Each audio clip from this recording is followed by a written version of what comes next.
Following the disaster of Hurricane Maria, more than 168,000 Puerto Ricans have fled to Florida, according to the New York Times.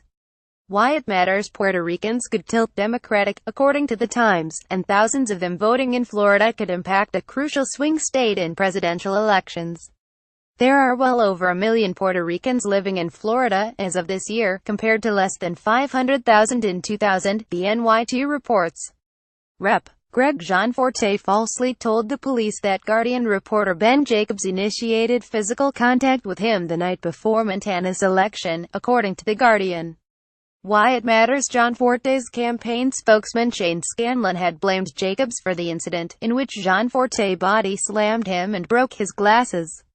And while Gianforte later wrote in a letter to Jacobs that "you did not initiate any physical contact with me, and I had no right to assault you," the police incident report shows that he blamed Jacobs for trying to make a story. Gianforte eventually pleaded guilty to a misdemeanor assault charge.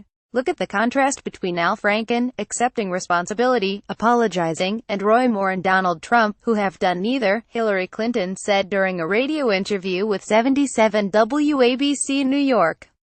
She also said that Trump has disgraced the office and that Moore clearly doesn't appear to be someone who will bring respect and honor to the state of Alabama.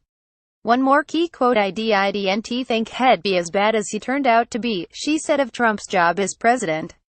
Why it matters: the Obama Justice Department pushed to end the federal government's use of private prisons. But the Trump administration's decision to rescind the order has led the industry to hope for a resurgence, though some states like New York, Iowa and Illinois have ended their use for state prisoners. In 2015, 126,272 people, or about 8% of the country's prison population, were housed in private facilities. The states with highest shares of inmates in private prisons were New Mexico 42.2% and Montana 40.4%. Texas alone housed 14,293 inmates in private prisons. Per IBIS World, the private prison industry has been growing at a rate of about 1% per year since 2012. If a state has a private prison population of 0, that does not necessarily mean that the state does not have such facilities, per the Bureau of Justice Statistics. The data simply indicates that no prisoners were held in private prisons at the end of the year in 2015. The incident: 11 out of Ohio State's 37 fraternities have been under investigation this fall, since the academic year began, after a series of incidents involving alcohol and hazing. The fallout: the university announced last Thursday that it will suspend all fraternity activities in light of those investigations, ABC reports.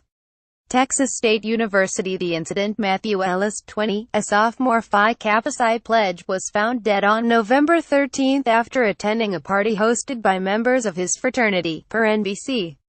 Although Ellis has not yet undergone an autopsy, authorities said alcohol played a major role in his death.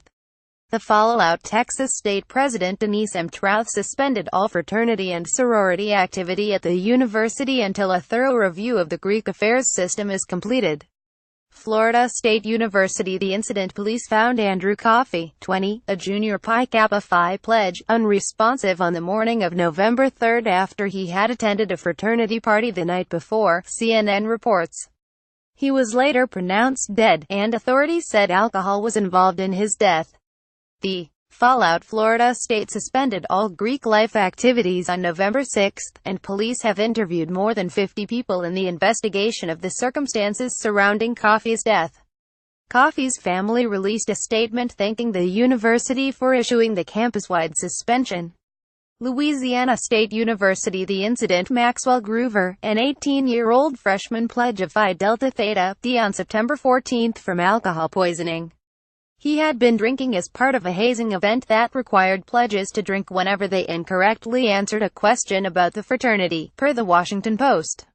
The fallout: LSU suspended all Greek activities after Groover's death and organized a task force to review fraternity culture on campus. Some Greek activities have been permitted since the suspension was issued in September, per the Post. Police charged and arrested 10 people, including 8 current LSU students and 2 former students, for hazing. Penn State University. The incident: Timothy Piazza, a 19-year-old freshman pledge of Penn State's Beta Theta Pi Chapter D in February while he was at a fraternity event for pledges to accept bids. Piazza was given 18 drinks in an hour and a half. He didn't take a single one himself, and fell down a flight of stairs, according to the Washington Post. No one called for help for over 12 hours. When police found Piazza the next morning, he was unconscious and was later pronounced dead at a hospital. The fallout: a total of 17 people have been charged in relation to Piazza's death, and 5 of them have been charged with involuntary manslaughter. The newest charges in the case were filed after police recovered security camera footage that showed events leading up to Piazza's death, per the Post. Members of the fraternity had attempted to delete the footage, but officers were able to retrieve it. President Trump and the Interior Department announced Friday night that they're freezing plans to allow the importation of parts of elephants hunted in Zimbabwe and Zambia. Why it matters: plans to reverse a ban on such imports had sparked strong criticism from environmental groups and others as well. On Friday, GOP Rep. Ed Royce, who chairs the Foreign Affairs Committee, said the move to allow imports was inappropriate in light of the crisis in Zimbabwe, and that he did not believe the country's government, given its years of corruption, can properly manage conservation programs when carry-regulated conservation hunts can benefit habitats and wildlife populations. That said, this is the wrong move at the wrong time, Royce said. Proponents of sport hunting say it can raise funds for initiatives that aid the conservation of imperiled species. Interior's Fish and Wildlife Service had said late this week that well-regulated sport hunting as part of a management program can benefit certain species by providing incentives to local communities to conserve those species and by putting much-needed revenue back into conservation. However, Interior Secretary Ryan Zinke said in a statement Friday night, President Trump and I have talked and both believe that conservation and healthy herds are critical. As a result, in a manner compliant with all applicable laws, rules, and regulations, the issuing of permits is being put on hold as the decision is being reviewed. Go deeper: The New York Times has more on the decision here. Brett Kavanaugh, judge on the D.C. Circuit Court of Appeals. The president obviously shied away from D.C. personalities when he was running for office, but he's now, almost a year into his office, in a much better position to have a more geographically diverse list. Leo has made no secret of his enthusiasm to see Kavanaugh on the Supreme Court and says he has one of the deepest and widest judicial records. Britt Grant and Patrick Wyrick, state Supreme Court justices. The president likes the whole state Supreme Court justice angle, because they're people who have to make final decisions, and like a CEO, when you have to make a final decision, you own it. So that requires you to have a degree of strength.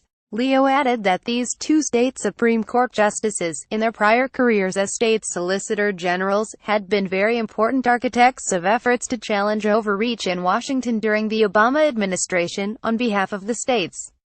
Amy Coney Barrett and Kevin Newsom, recent appointments having recently been picked for the federal bench, they could have potential going forward.